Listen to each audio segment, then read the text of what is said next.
नई सोच, नया आगाज, सबसे पहले हम यानी भारत आज।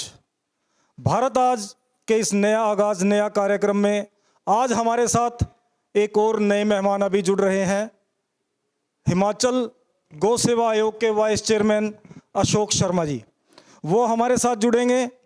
अभी आज के इस कार्यक्रम में हम चर्चा करेंगे उनसे हिमाचल में गौवंश की स्थिति, वर्तमान स्थिति क्या है, हिमाचल सरकार ने किस प्रकार से गौ संवर्धन और गौ कल्याण के लिए अपने कार्य किए हैं। हमारे साथ जुड़ रहे हैं हिमाचल गौ सेवा आयोग के वाइस चेयरमैन अशोक शर्मा जी। आपका अभिनंदन है अशोक जी। धन्यवाद जी, आपका भी।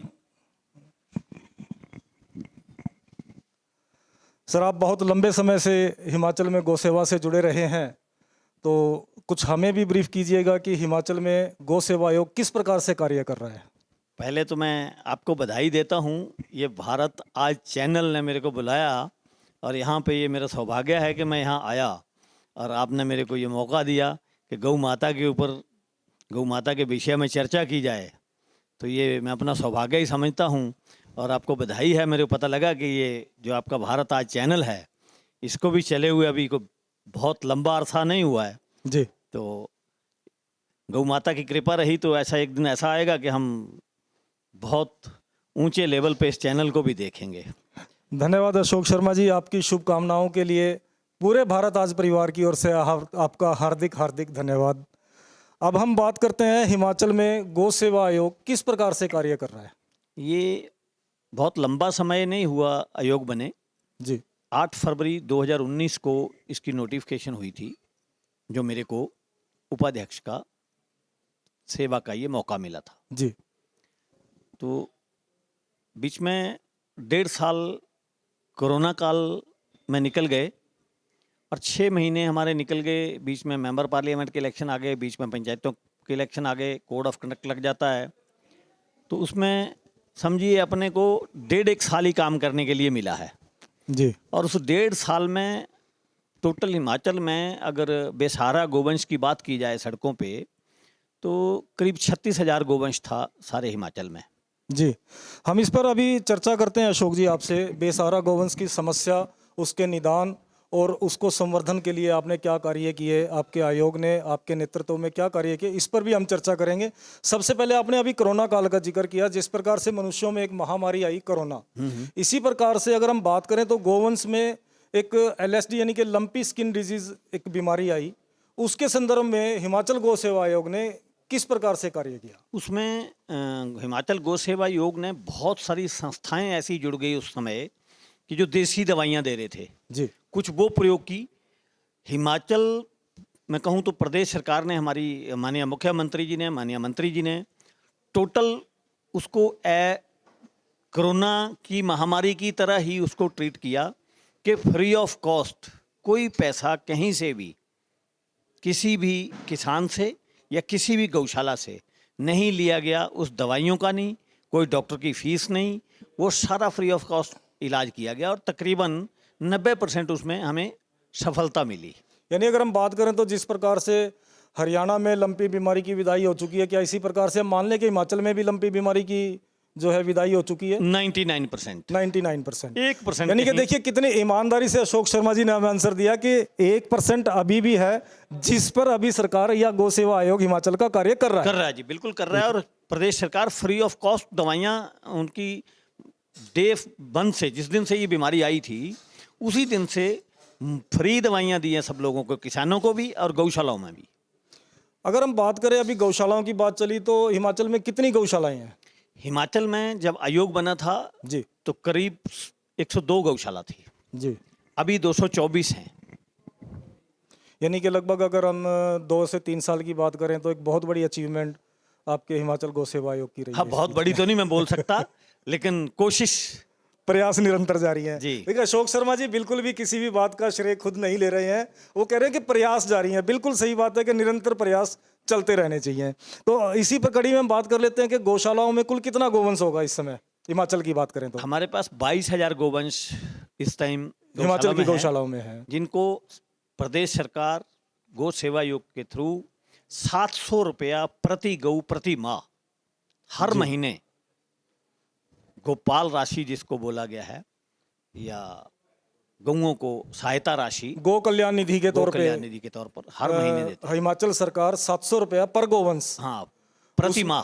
प्रति माह। उसमें 1.5 करोड़ रुपया महीने का हम दे रहे हैं जी, हर महीने।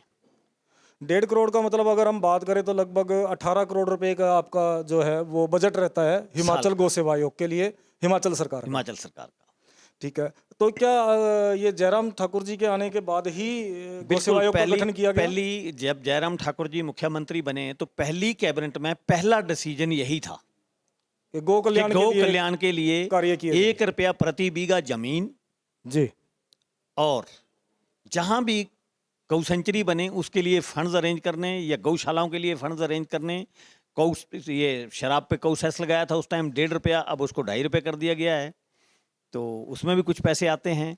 मंदिरों के चढ़ावे के ऊपर 15% लगाया था। तो उससे तो फिर 18 करोड़ से भी बहुत ज्यादा राशि इकट्ठी हो जाती होगी फिर गौ नहीं कल्याण जी, के लिए। अभी तो अभी अभी क्या हुआ ना, कोरोना काल में ठेके बंद कर दिए गए तो हमें कुछ घाटा हुआ उस टाइम, तो उतना पैसा नहीं आया, गौ कल्याण निधि में उतना पैसा जमा नहीं हुआ।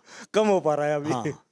तो कहीं ऐसा नहीं कि भी आप लोगों को प्रोत्साहित करेंगे कि भी अब ज्यादा से ज्यादा शराब पिए ताकि? नहीं, हम प्रोत्साहित नहीं करते, लेकिन हम उनको धन्यवाद करते हैं उनका, क्योंकि वो दान बीच में देते हैं। तो जैसे आपने बताया कि 200 से ऊपर आपकी गौशालाएं हैं इस समय जी। तो क्या गौशालाओं को स्वावलंबी बनाने के लिए किसी प्रकार का कोई कार्य हिमाचल में चल रहा है इस समय? बिल्कुल, बहुत क्योंकि सारी गौशालाओं में तो खर्चा ही खर्चा है, गौओं ने तो खाना ही खाना है, तो उनको स्वावलंबी कैसे बनेंगी गौशालाएं? स्वावलंबी बनाने के हमारे पास अभी पहला तो हमारा जो फर्स्ट स्टेप है वो है, जितना बेसहारा गोवंश सड़कों पे है जी, उससे एक तो एक्सीडेंट बहुत होते हैं, जी। बहुत सारे बच्चे हमारे जान गंवा देते हैं, बहुत सारी गौएं हमारी स्वर्गवास हो जाती हैं, बहुत सारी गौएं हमारी चोटिल हो जाती हैं। तो वो भी एक बहुत बड़ा एक चैलेंज है कि पहले बेसहारा गोवंश हमारे प्रदेश को बेसहारा गोवंश से मुक्त कर दिया जाए, इनको कहीं ना कहीं आश्रय स्थली पर पहुंचा दिया जाए। चलो आप बेसहारा गोवंश पे आप बार बार आप आ रहे हो घूम के, और तो हम बेसहारा गोवंश की समस्या पर ही बात कर लेते हैं। मैं हिमाचल की बात करूं तो लगभग 15-17 साल मैं हिमाचल में खुद रह के आया हूं, और हिमाचल में भी अगर हम बात करें तो बहुत सारे गोवंश की समस्याएं हैं। जो आपने एक्सीडेंट का जिक्र किया वो भी लगातार हो रहे हैं। तो क्या कोई डेडलाइन आप दे सकते हैं कि हिमाचल में कब तक जो है वो बेसहारा गोवंश की समस्या समाप्त हो जाएगी? सड़कों से गोवंश कब तक हट सकता है? डेडलाइन तो नहीं मैं बोल सकता, लेकिन हमारा जो प्रयास है, हमारे पास 36,000 गोवंश था सड़कों पे, अभी 22,000 जा चुका है गौशालाओं में, 14,000 हमारा बचा है। वो आने वाले समय में 8 तारीख के बाद ये कोड ऑफ कंडक्ट लगा है, लेकिन हमारा काम चालू ऐसा नहीं कोड ऑफ कंडक्ट लग गया है तो काम बंद है।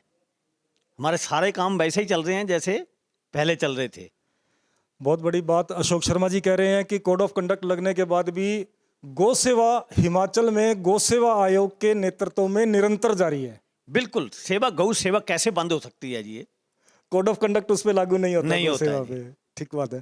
तो अगर हम बात करें तो नस्ल सुधार पे कोई कार्य किसी प्रकार से हिमाचल में चल जी, रहा है? नस्ल सुधार पे हमने 3 लाख सेक्स आउटर सीमन अभी परचेज किया है, जिससे बछड़ियां तैयार होंगी, और उसमें साहिवाल, थारपारकर जी। और रेड सिंधी, ये 3 नस्लों का जो सेक्स आउटर सीमन है वो खरीदा है। और किसानों को अब ये सुझाव देंगे, हमारे डॉक्टर लोग जाके कैंप लगाया करेंगे गांव-गांव में कि ये बछड़ियों वाले इंजेक्शन लगाया करें, जर्सी के इंजेक्शन ना लगाया करें। बहुत सारा प्रयास रहेगा कि ये जर्सी के इंजेक्शन बंद करेंगे हम। सेक्सोटिड सीमन की आप बात कर रहे हैं अशोक जी, तो क्या हम माने क्या वो 100% सक्सेस रहता है? हमने 10 इंजेक्शन मंगवाए थे एज ए एक्सपेरिमेंट जी, तो उसमें पहले तो मानना ये था हमारे विभाग का कि 50% सक्सेस रेट है जी, जी। लेकिन वो 10 के 10 सक्सेस हो गए हैं। बहुत बड़ी अचीवमेंट अशोक जी आप बता रहे हैं, क्योंकि मेरा जहाँ तक इस पे मैंने जो इस पे अपना पूरा का पूरा जो एक परियोजना जो मैंने इस पे की है सेक्सोटिड सीमन पे, मुझे नहीं लगता कि कहीं 15 से 20% से ऊपर नहीं, इसकी उसका कहीं success कारण मैं rate बताता हूँ रहती है। आपको क्या है। उसका कारण ये नहीं है कि सेक्स आउटर सीमन में कोई फॉल्ट है। जी, उसमें क्या है कि हम लोग जैसे यहाँ हॉस्पिटल है और 2 किलोमीटर पे गऊ, जी, सुबह ही कोई आदमी घर से जाने की तैयारी में निकला जिसके घर पे गऊ है और उसके घर वालों ने उसको बोल दिया कि हमारी गऊ हीट पे आई है जी, जी तो वो फ़ोन कर देगा हॉस्पिटल में और हॉस्पिटल से फार्मासिस्ट उठेगा और वो आधे घंटे में वहाँ पहुँच जाएगा। नहीं, मैं बात कर रहा था अशोक जी आपसे कि आफ्टर इंसेमिनेशन की बात कर रहा था मैं। हाँ, मैं वही कह रहा हूँ जी, हाँ जी कि वो इंजेक्शन जो है वो लगना चाहिए हीट पे आने के 10 घंटे के बाद में, जी। लेकिन हम लगा देते हैं उसको 2 घंटे में, तो फेल्योर के चांसेस 99% हो जाते हैं। वो एक टेक्निकल वो रहता है, वो डॉक्टर्स की कहीं ना कहीं मैं कहूँगा कि इसमें डॉक्टर की कहो या फिर जानकारी का अभाव भी रहता है हाँ, कुछ। जानकारी का अभाव कृषक को भी नहीं है। कृषक कृषक अगर को भी डॉक्टर कम नहीं रहता जाता है 5-6 घंटे तो वो कंप्लेंट करते हैं उसकी कि जल्दी हाँ नहीं भाई, आया। आया नहीं भाई। तो इसलिए ये कहीं ना कहीं ये कैंप लगाने पड़ेंगे, हमें गांव-गांव में लोगों को समझाना पड़ेगा। तो इस तरह का कोई प्रयास चल रहा है बिल्कुल, हिमाचल गौ सेवा आयोग बिल्कुल का? शुरू कर दिया जी, कैंप लगाने शुरू कर दिए। अभी आने वाली 8 तारीख के बाद आप देखेंगे हिमाचल प्रदेश में सरकार बन रही है और उस पे भी हम चर्चा करेंगे जी। अशोक जी। आप मेरे से दो कदम आगे चल रहे हैं, लेकिन मैं आपको फिर से वहीं लेकर आ रहा हूँ। मूल विषय क्या है, नस्ल सुधार पे किस प्रकार से और क्या कार्य आपके चल रहे हैं? सेक्सोटिड सीमन की आपने बात की जी। सेक्सोटिड सीमन में आप कह रहे हैं कि भी 100% की आप रेशो मान रहे हैं। मैं नहीं, वो एक एक्सपेरिमेंट था, एक्सपेरिमेंट में 100% आया आपके हाँ। पास। 50% आपके कह रहे हो, 50% हाँ। आपके हिसाब से रहता है। तो क्या इसके लिए कृषक और पशुपालक जो है वो इसके लिए तैयार है? तैयार अगर नहीं भी हैं तो हम करेंगे ना जी उनको। जो पशु रख रहा है कृषक, उसको बहुत सारा ज्ञान नहीं होता है गऊओं के बारे में जी। कि कौन सी गऊ को कौन सा इंजेक्शन आना है, तो वो बेचारा वो फोन कर देता है हॉस्पिटल में हमारे डॉक्टर को, डॉक्टर साहब टीका लगा जाना। अब उसको तो यही पता नहीं है कि टीका कौन सा डॉक्टर साहब लगा गए, कौन सा नहीं लगा गए। तो ये हमारी ड्यूटी बनती है। वो यानी कि आपके पशु चिकित्सकों के ऊपर निर्भर करता है कि वो कौन सा जी। टीका उसको लगा रहे हैं, जर्सी का लगा रहे हैं या कौन सा लगा जी, रहे हैं। जी, जी। तो इसलिए इसके लिए आप पशुपालकों को और कृषकों को इसके लिए आप जागरूक कर रहे हैं। बिल्कुल। लेकिन हम बात कर रहे हैं साथ साथ गौशालाओं को आत्मनिर्भर बनाने की, स्वावलंबी बनाने की। जी। नस्ल सुधार से क्या हम गौशाला को स्वावलंबी नहीं बना सकते? बहुत जल्दी ये कार्य होने वाला नहीं, बहुत जी। लंबा समय इसमें जाएगा जी। जी मैं बेमतलब की बात आपके सामने करूं कि नहीं जी 6 महीने में हो जाएगा, साल में हो जाएगा, ऐसा होने वाला नहीं है। इसके लिए लंबा समय लगेगा। जो हमारे पास इस टाइम गौशाला में गऊएं हैं, उनमें से सिर्फ 20% गऊएं हैं जो बांझ नहीं हैं या दुधारू होने वाली हैं। जी उनको भी आप अच्छी नस्ल पे लाने के लिए, उसके लिए थोड़ा समय लगेगा। कोशिश सरकार की निरंतर जारी है उस काम के लिए, और मेरे को लगता है कि अब जब हम किसी अच्छे रास्ते पे चलते हैं तो भगवान जी भी हमारा कोई मार्गदर्शन जरूर करेंगे। तो सेक्सोटिड सीमन की बात कर रहे थे, तो क्या पशुपालक या गोपालक को कितनी दर में वो टीका मिलता है सेक्सोटिड सीमन? 1500 रुपये में वो इंजेक्शन सेंट्रल गवर्नमेंट, उसकी कीमत जो है वो 1500 रुपया है। जी तो उसमें 1250 रुपया केंद्र सरकार हमें सब्सिडी देगी जी और 125 रुपये हमारी प्रदेश सरकार सब्सिडी देगी। उसमें किसान को हम 125 रुपये में देंगे। यानी कि 125 रुपये में आप सेक्सोटिड सीमन, जो कि आपको भारत सरकार को 1500 रुपये में पड़ता है, वो आप 125 डायरेक्ट क्या गौशालाओं के लिए ये फ्री नहीं है नहीं या नहीं, कैसे? नहीं, किसानों के लिए किसानों के लिए और गौशालाओं के लिए वो भी 125 रुपये गौशाला वाला देगा। अच्छा, यानी कि गौशाला लें, पशुपालक लें या कृषक लें, उनको 125 रुपये में सेक्सोटिड सीमन पड़ेगा। और किस प्रकार से आप गौशालाओं को लेके, किस प्रकार से आप जागरूकता लोगों में ला रहे हैं गऊओं को लेके, खासतौर पे गौवंश की अगर हम बात करें तो? क्योंकि भाजपा के लिए तो गीता, गंगा और गायें बहुत ही प्रिय विषय है, तो इसी पर आजकल गीता जयंती भी चल रही है आज। नहीं, मैं तो बाकियों को भी कहूँगा जी, भाजपा के लिए ही नहीं, गोपुत्र सारे ही हैं जी और सबकी माता है, तो मैं बाकियों को भी कहूँगा कि वो भी गीता, ज्ञान और गऊओं पे ही चलें तो ज़्यादा बढ़िया रहेगा। देश बचेगा जी और संस्कृति बचेगी हमारी, तो हम बचेंगे। चलो, आप बात कर रहे थे अभी हिमाचल सरकार की कि 8 तारीख के बाद हमारी सरकार दोबारा आएगी। आप कैसे कह सकते हैं, क्योंकि हिमाचल का तो अब तक इतिहास ये है कि हर 5 साल के बाद सत्ता परिवर्तन? नहीं, इस बार सत्ता परिवर्तन नहीं हो रहा है, इस बार दोबारा हमारी सरकार आ रही है। अगर हम बात करें तो जो सर्वेज जो पहले आ रहे थे, वो आ रहे थे कि पहले के 45 के करीब सीट्स जो हैं वो भारतीय जनता पार्टी को जा रही है, लेकिन जैसे जैसे चुनाव के दिन, चुनाव परिणाम के दिन नज़दीक आता जा रहा है, तो कहीं ना कहीं सर्वे के अंदर जो है भारतीय जनता पार्टी की सीट्स जो है वो 35 के करीब होती नज़र आ रही हैं, जो सर्वे के मुताबिक जो है। चलो ऐसा है जी, 35 और 45 में कोई बहुत लंबा अंतर नहीं है। 45 से 35 आ गई है, कहीं ये तो नहीं कि भी आने वाले 4 दिन में और घट नहीं जाए नहीं नीचे? नहीं नहीं नहीं नहीं नहीं, वो ऊपर जा सकती है 45 से, नीचे नहीं आ सकती आप है। इसके लिए पूरे आश्वस्त हैं? बिल्कुल बिल्कुल तो पूरे अगर हम आश्वस्त हैं जी। बद्दी की अगर हम बात करें, आप बद्दी से संबंधित हैं, हाँ तो जी, बद्दी में क्या अब की बार परमजीत बिल्कुल सरकार बिल्कुल या चौधरी लज्जाराम सरकार? भारतीय जनता पार्टी का हमारा जो प्रतिनिधि है उसको विजय मिलेगी। यानी अब की बार फिर परमजीत सरकार बद्दी में बिल्कुल या बिल्कुल। चौधरी लज्जाराम सरकार? नहीं नहीं नहीं, भारतीय जनता पार्टी का ही हमारा प्रत्याशी जीतेगा, उसमें कोई दो राय नहीं है। धन्यवाद अशोक जी आपका हमारे साथ जुड़ने के लिए। भारत आज के लिए आपके शुभकामनाएं दी और हिमाचल गौ सेवा आयोग की कार्यप्रणाली को हमने समझने का प्रयास किया, किस प्रकार से हिमाचल सरकार जो है वो हिमाचल में गौओं के संवर्धन और कल्याण के लिए कार्य कर रही है। प्रिय दर्शकों, आपने भी देखा कि हमारे साथ जुड़े थे हिमाचल गौ सेवा आयोग के वाइस चेयरमैन अशोक शर्मा जी, जो कि पिछले एक अरसे से गौ सेवा से जुड़े हुए हैं। गौ सेवा आयोग से तो ये अभी जुड़े, लेकिन उससे पहले से गौ कल्याण में और गौ सेवा में निरंतर अशोक शर्मा जी जुड़े रहते थे। इसी कारण मुख्यमंत्री जयराम ठाकुर ने इन्हें एक बहुत बड़ी जिम्मेदारी दी है कि आप हिमाचल में गौ सेवा आयोग की उप कप्तानी आप संभालें। तो दर्शकों, आपसे भी निवेदन है कि हम इसी प्रकार से आपके साथ जुड़े रहेंगे और हर बार एक नए विषय पर एक नए व्यक्तित्व के साथ हम चर्चा करने आएंगे।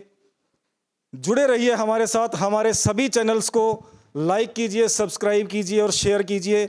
हम भारत आज पर हरियाणा आज, उत्तर प्रदेश आज, पंजाब, दिल्ली आज और उत्तराखंड आज, हिमाचल आज पर इसी प्रकार से आपके साथ जुड़े रहेंगे। लगातार आप हमारे सभी चैनल्स को सब्सक्राइब करें, लाइक करें और फिर हम अगले सप्ताह एक नए व्यक्तित्व के साथ एक नए विषय पर नई सोच, नया आगाज में फिर से जुड़ेंगे।